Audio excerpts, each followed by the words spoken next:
Magandang hapon mga kalapatids. Nandito nga pala ako sa Project 8 QC. Dito pala sa loob ni Boss Totoy Diego at ni Boss Kevin Diego. Ito nga pala yung loob na pinaayos sa akin. Meron na kasing unang gumawa nito, dalawa. Di nagustuhan ni Boss Totoy yung pagkakagawa.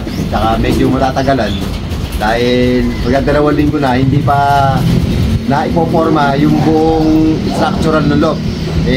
Nung sinenya sa akin yung picture, nakita ko kahit meron akong ginagawa, iniwanan ko muna yung ginagawa ko sa bahay. Nagpunta muna ako dito. Dito papakita ko yung naging kinalabasan ng loft niya. So ito pala yung aviary niya. Ang sukat dito is 8x10 or size na ba ito tayo? 4x6. 4x6. Bali magiging ano to? 8x6. 8x10. Bali magiging to 4x10. Bawat dahil sa isto, tapos ano, ito 4. So ito pala yung sa loob niya. Ito pala yung ano, video box yan, pinagawa niya kay PJ ulit. Ito, nai-refer ko sa kanya si PJ. Sabi ko, doon siya mag-order dahil okay naman yung gawa na nakita ko doon kay Boss Josel Tolentino. So ito pala yung pang-norte niya. Ito, yung mga box birds niya na ito, pinagawa na lang niya rito sa taong medyo marunong gumawa. Hindi na niya pinagawa doon talaga sa mga maker na mga gumagawa ng 4 pigeon, sabi ko. So, ito naman yung sa pang niya rito sa pangka. So, ano, parehas lang pala yung naging design nung kulungan niya. So, merong window box at saka merong box birds. Yan. So, ito, lagyan namin ng 3/4 na plywood na marin. Tapos ito dati, steel matting itong lakaran na to. So, pinatakpan na niya sa akin.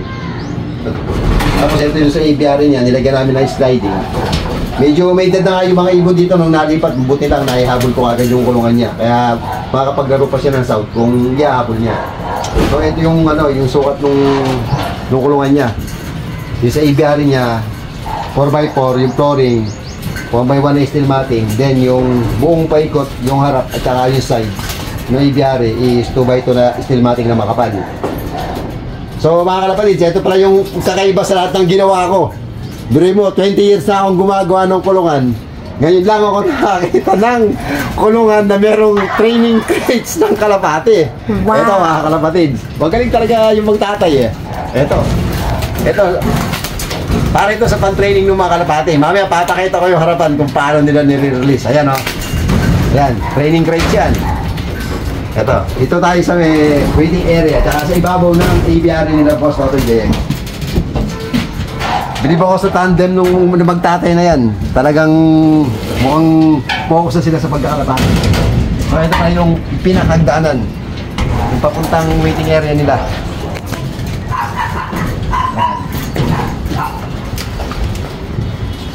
So ito pala yung ibabaw ng aviary nila. Yung sukat, sakto lang dito sa lugar nung pinaglalagyan nung pwesto nila kasi ito. Halos pinaka-terrace lang. Ginawan lang ng paraan ito para maitayo lang na maayos yung kulungan kasi nung naglalaban sila ng norte at pagka nagtuturo sila ng mga ibon dito, medyo hirap yung mga ibon kasi nakatago yung loft sa may baba kasi dito sa pagitan ng pwesto ng loft merong bahay kasing nakatayo na mataas kaya medyo hirap silang turuan yung mga ibon kaya nag-decide yung magtatay na maglagay ng loft ito at mataas para ipantay sa bubong. So ito na nga at nabuo ko na yung loft. Nilagyan namin ng maliit na viewing dito para nakikita naman yung labas. So ito, nilagyan ko ng ng pintuan para nakakapasok din ako dito sa loob. Bago nilagyan ko ng tubong 3/4 para may dapuan na. At least nakatambay. At ngayon, kahit may edad na yung ibon nila at nailipat na rito, meron na sigurong 7 months yung ibon. Ayun, at least naturuan pa nila ngayon yung mga ibon. Duruin mo yung ibon 7 months na. Bago nasa baba lang nakakulong mga kalapatids at nilipat dito 1 week lang or 2 weeks marunong na lahat yung ibon. So, ito pala yung sliding niya ito yung sliding na ginawa ko. Ayun mga kalapatids Ayan. Ito yung door trapdoor mga kalapatids. Ayan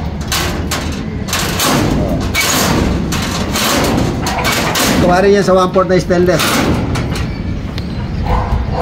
Ito pala yung waiting area niya. Yan. Ito yung mga, yung ano flooring na to. So ito patapon na to. Ang ginawa namin, hindi na namin to tinapon ni, ni Boss Totoy. Magagamit pa sa pang-flooring. Kaya hindi na siya bumili ng pang-flooring na 3/4 na plywood. Buri mo, kung bumili pa siya, 1,200 din yan. So ito yung mga walling niya. 1/4 na plywood na lang yung pinagamit niyang walling sa akin. Ayan. So yung sukat nung waiting area niya is 4x5. Yan, naka-double wall. Bago naka-plain sheet sa labas. So nilagyan ko na lang ng design. Ito mga kalapatids, nilagyan ko na lang siya design na lining na puti. Ito mga kalapatids.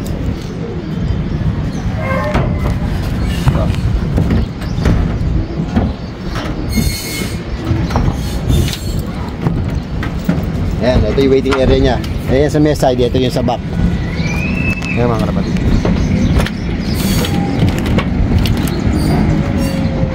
So ngayon mga kalapatids, maganda na yung naging pwesto ng kulungan niya.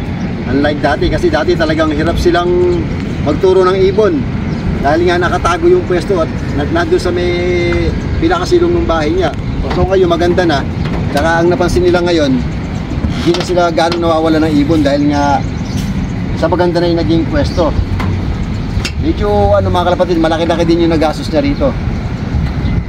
Yan mga kalapatids, so. Ito, ayan. Ito, bali sila na lang ang nagpintura nito. Basta ako binuo ko na yung kulungan. Kasi sabi ko sa kanila, meron din akong ginagawa. Isisingit ko na yung lock nila. Ito, so okay na ngayon. So, ito lang yung araw ngayon na nalibre ko. Kaya, na-vlog ko ito mga kalapatids. Papasalamat pala ako kila Boss Totoy Diego tsaka kay Kevin Diego doon sa pamilya niya na nalilibre ako sa pagkain araw-araw. Ito dito kalapatids, hindi ko to kontrata. Tinulungan ko na lang si Boss Totoy Diego, siya na ang bahala sa akin. Kaya ito, at natapos ko na. O kaya kayo, kung meron kayo ipapagawa sa akin, kung kaya nyo lang din akong maantay, kung hindi kayo nagmamadali, antayin nyo na lang ako. Pero kung hindi nyo ako maantay, ay maraming salamat din sa inyo. Ito pala, may tuturo ako sa inyo. Ayun pala yung lock ni Boss Paulo Malbar. Hindi lang magaling sa manok, pati sa kalapate magaling din. Ayan mga kalapatids, kung nakikita ninyo, ayan, meron siya naka-viewing. Hindi nyo na kailangan mag-loft visit. Ako na mismo, tinuro ko na sa inyo kung nasaan yung loft ni Boss Paulo Malbar. Shoutout nga pala dun sa magaling na mag-ibon na kaibigan ko, si Boss Emmanuel Go, kay Alpi, at saka kay Boss Totoy, at kay Aaron na lopman ni Boss Emmanuel Go. O paano mga kalapatids, nagpapasalamat pala ako muli sa inyo sa lahat. Agilus Lock. Ito pala yung pinalagay niya sa akin. Ito, patapon na to itong pang-divider niya na to. So, ito, hindi na niya itinapon, prepare na lang niya sa akin. Kaya hindi na siya gumastos ng materyales, kaya inilagay na namin. Antigo pa tong nilagay niya, Antigo yan. The best talaga si Boss Totoy Diego. Ito pa, yung mga scrap na panapon, ng mga acrylic. Ito, pwede pang magamit, ipinang-cover ko na rito para hindi mababad yung ilalim nung lock niya, kasi pwedeng tambayan yung ilalim ng lock. So, ito pa yung mga yung mga railings niya. Ginamitan ko lang ng 1 1/2 na tubular by 1.5 at saka mga 3/4 na tubular. Tapos yung pinaka-flooring dito na lalakaran, so mga 1 by 1 to na mga na mga steel matting. Ayan. Nilagyan namin paikot. Ay mga kalapatids. Ayan o. Ayan. So dito sa banda rito, nilagyan pa rin namin na acrylic na hindi magagamit kasi nga ito mga patapon na to. Ayan mga kalapatids. Ayan, tapos ventilation dito, isang jalousie. Hindi naman mainit dito sa lugar na to, kaya isang ventilation lang nilagay namin. So kahit naman nakasarado to, hindi naman din mainit doon sa loob ng to. Ayan, papakita ko dito sa may ilalim mga kalapatids. So mga kalapatids, ito pala yung mga lalagyan ng breeder niya. Ayan. Ito dati, yung flooring na to, hindi ito tiles. So maraming natirang tiles si Boss Totoy. Tapos inilagay niya rito, yung mga lalagyan niya ibang mga breeding cage, inilagay na lang niya doon. So yung mga matitino, inilagay dito, luminis tignan. Tapos yung dito sa lalagyan ng mga stock bird niya, ito dati, dito dati nakalagay yung mga flyer niya. So, hindi pa ganito kataas yun. Yung flyer niya siguro mga ganito lang kataas, yung flyer lock niya. Kaya medyo talaga hirap turuan yung mga ibon. Gawa ng merong isang mataas na bahay dito. Tapos ito, ang lock dati dito nakalagay, puro cover ng plywood at saka ewan ko kung ano pa yun, tawag dito, mga tarpaulin, etc. yung mga nakalagay dito. Eh, paano nga naman silang mananalo kung puro ganun? Eh, ang naisipan niya, nagkaroon ng budget, eh siguro nanalo sa sabong. Wow. Kaya ayan, nagpagawa na ng lock. So ayan kalapatid, napagawa yung stock lock niya. Ayan. Oh, kaya wala na silang problema mag-ama. Ayan o, nakatali pa na labri para ay papapuksan sa akin. Ayan mga kalapatid, so. Oh. Ayun o, ginawa ka rin sa sliding yan. Kaya ngayon wala nang problema yung magtatay. Ayan, malinis na. So eto, gawa din ito sa ito yung mga scrap niyang acrylic. Ito, pinalagay na yan dito. Ayan mga kalapatid. Ito yung may-ari, medyo nahihiya pa ayaw ma-expose yung kagandahan ng lalaki. Ayan. Ayan yung may-ari mga kalapatid. Mahihiyain pero sa totoo lang, loko-loko yan. Yan ang may-ari ng Tandasora. Kasabi ko sa iyo. Oh, ayan o. Malinis na yung niya. Dito, kasi dati dito, hindi ka pwedeng mag-stay dito kasi nga marumi. Ngayon, napalinis si Boy Totoy. Kaya dito, kahit paglasing ka, nagiinuman ka rito, pwede ka na matulog. Ay, sponsor. Oh. Sponsor pagkain. Oh, ito pa, ito meron daw siya sponsor. Kalapatid, ayan o. Oh, sponsor daw niya yan. Wala ka na masasabi sa kanya. Matindi yan si Boss Totoy.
mga kalapatids, yung sa akin, pagka gusto yung magpagawa ng loop sa akin, ako kasi dati ang ginagawa ko, ang kontata ko labor material.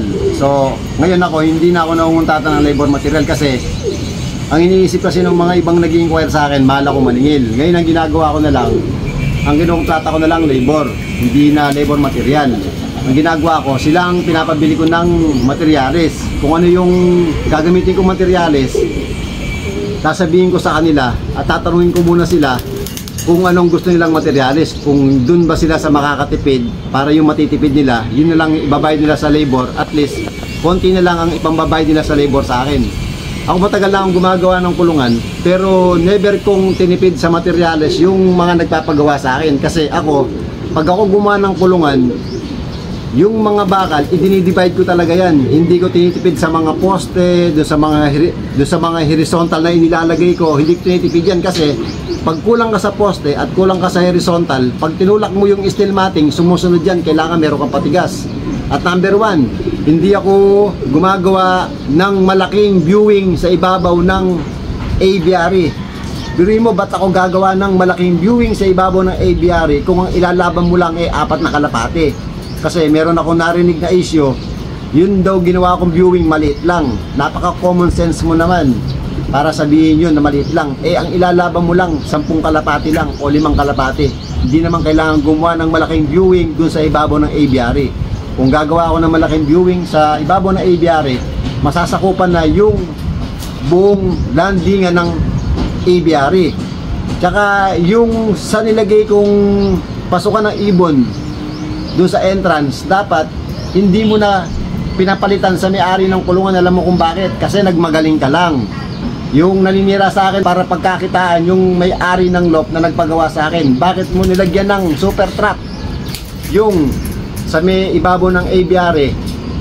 Dapat hindi mo na pinalitan yun. Alam mo ba kung bakit? Mali yung ginawa mo. Kasi yung tao pagpapasok doon sa loob ng aviary, mauuntog. Sigurado katakot-takot na buko lang aabutin niya.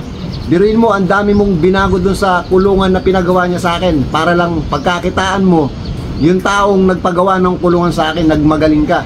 Eh kasi nga, ang sabi nga ng iba, kung meron kang ibang negosyo, siraan mo yung isang merong negosyo, magpapabango ka ng pangalan sa kanya para lang pagkakitaan mo naman yung taong magpapagawa. Dapat hindi ganon. Nakita mo ng maayos yung kulungan, marami kang pinabago. Nung nag-lot visit ako dun sa kulungan na ginawa ko, nung binalikan ko, pinapangit mo lang yung kulungan na ginawa ko. Kaya ngayon yung feedback nung iba, akala nila pangit yung ginawa ko. Pero ang sa totoo lang, pangit ang pag-uugali mo. Dapat hindi mo ginawa yung ganon. Dapat kung gusto mong meron kang ipabago dun sa may kulungan, dapat hindi ka nagsalita ng kung ano-ano. Kasi ang nangyari ngayon, meron kang pinabago dun sa ginawa kong kulungan. Ang gusto mo, yung maging mabango ka dun sa isang taong big time. Ngayon, pinagkakakitaan mo siya.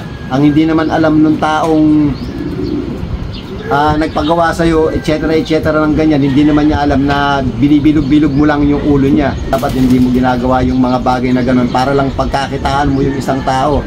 Ako, hindi naman sumasama yung loob ko, kaya lang medyo pangit lang yung naging feedback sa akin dahil meron lang nagsumbong sa akin na etc. ganun yung ginawa mo, ipapakita ko lang sa iyo kung bakit mali yung ginawa mo. Eto lang yun, napakasimple lang.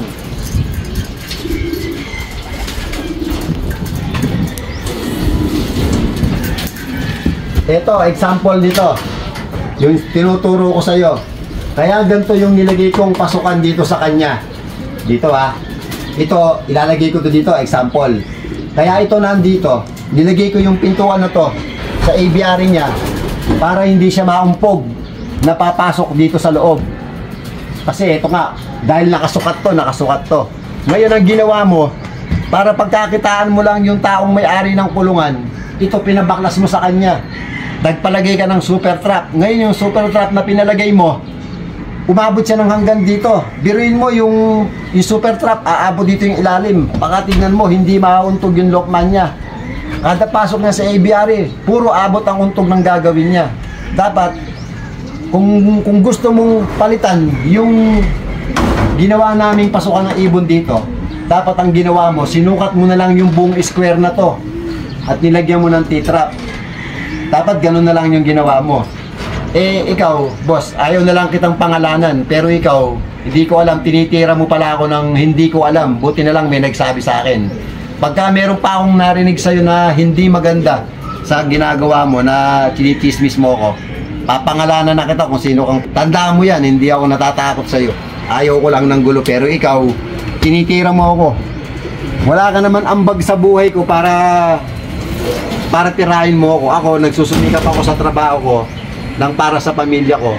Hindi ka kasama sa pamumuhay o sa paghihirap ko sa buhay.